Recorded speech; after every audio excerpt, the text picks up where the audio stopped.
Chintamaneni Prabhakar rowdy sheeter కదా, 90 కేసులు ఉన్నాయి చింతమనేని ప్రభాకర్ మీద. ఈ క్యాబినెట్లో 22 మంది మంత్రుల మీద కేసులు ఉన్నాయి. ఏడీఆర్ రిపోర్ట్ ఇచ్చింది, ఇదేదో వైఎస్ఆర్సీపీ ఇచ్చిన రిపోర్ట్ కాదు. ఏడీఆర్ ఇచ్చిన రిపోర్ట్ ప్రకారం ఈ దేశంలో అత్యధిక క్యాబినెట్ మంత్రులు క్రిమినల్స్గా ఉన్నటువంటి ప్రభుత్వం ఇల్లు. ముఖ్యమంత్రి క్రిమినల్, ఉప ముఖ్యమంత్రి క్రిమినల్, ఏదైతే నారా లోకేష్ క్రిమినల్, 22 మంది మంత్రులు క్రిమినల్గా ఉండి వీళ్ళు అవతలాలను రౌడీ షీటర్లు అంటారేంది? అంటే రౌడీ షీటర్ అయితే మీరు రోడ్డు మీద సంపేర్చి సవాలు కూడా లేకుండా చేసేస్తారా? ఎవడిచ్చాడు అధికారం మీకు? భారతదేశ ప్రజాస్వామ్యంలో ఉన్నావా, లేదంటే ఇంకేదన్నా వేరే రాజ్యాంగంలో ఉన్నావా మనం? అంటే వాడు రౌడీ షీటరు, ఓకే. అయితే న్యాయస్థానాల ముందు ప్రొడ్యూస్ చేసి శిక్షలు వేయించండి. మీ ఇంతమంది న్యాయవాదులు, ఇంతమంది మొత్తం సిస్టమ్ అంతా ఉంది కదా మన దగ్గర. సిద్ధార్థ లోదనాన్ని పెట్టుకోతారు కదా, మరి పట్టుకొని వచ్చి కేసులు వేయించండి. వాళ్ళకి సంబంధించి అరెస్టులు చేసి శిక్ష పడేటట్టు చేయండి. వాళ్ళు ఎవరో గంజాయి తీసుకున్నారు, గంజాయి మీరు అమ్ముతుంటే తీసుకున్నారు. అదే మీరు గంజాయి నియంత్రిస్తే ఆడిని తీసుకొని వస్తారు వాళ్ళు. 100 రోజుల్లో గంజాయి నిర్మూలిస్తా అన్నారు.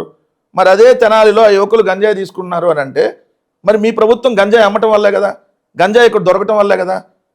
మరి ప్రభుత్వానికి కదా దానికి బాధ్యత. రెండో అందుకని చెప్పి మేము రోడ్ల మీద కొట్టేసి వీడియోలు తీసేస్తాము, లేదంటే వాళ్ళని చంపేస్తామనంటే మరి ఇప్పుడు చంపాల్సింది, లేదంటే అట్లాంటి శిక్ష వేయాల్సింది ముందు ఎంతకంటే పెద్ద రౌడీలుగా ఉన్నటువంటి వాళ్ళు కదా. మరి దానికేం సమాధానం చెప్తారు? సో మనం చట్టాన్ని చేతిలోకి తీసుకునే అధికారం ఎవరికి ఉండదు. ముఖ్యమంత్రి అని అంటే అది 5 సంవత్సరాలు ప్రజలు ఇచ్చే పదవి. తర్వాత ఆయన ఉండొచ్చు, మళ్ళీ ఇంకోళ్ళు రావచ్చు. సో నా ఇష్టం వచ్చినట్టు నేను చేసేసుకుంటా, అధికారం ఉంది కదా, ఎవరినైనా ఏం చేసుకుంటా అంటే రేపొద్దున అవతల వచ్చిన పార్టీ కూడా అదే ఆలోచించింది అనుకోండి, ఏమవుతుంది? ఈ రాష్ట్రం వల్లకాడైద్ది. సో అందుకని మీరు ఏదన్నా లీగల్గా ప్రొసీడ్ అవ్వండి. డైరెక్ట్గా దాడులు చేసేస్తాం, చంపేస్తామంటే రేపొద్దున వీళ్ళు అవతలని చంపరా? మీరు కూర్చున్న సీట్కి నాకు ఎంత దూరం, నాకు మీకు అంతే దూరమే కదా. కాకపోతే ఒకరోజు లేట్ అయిద్దేమో యాక్షన్ తీసుకోవడానికి.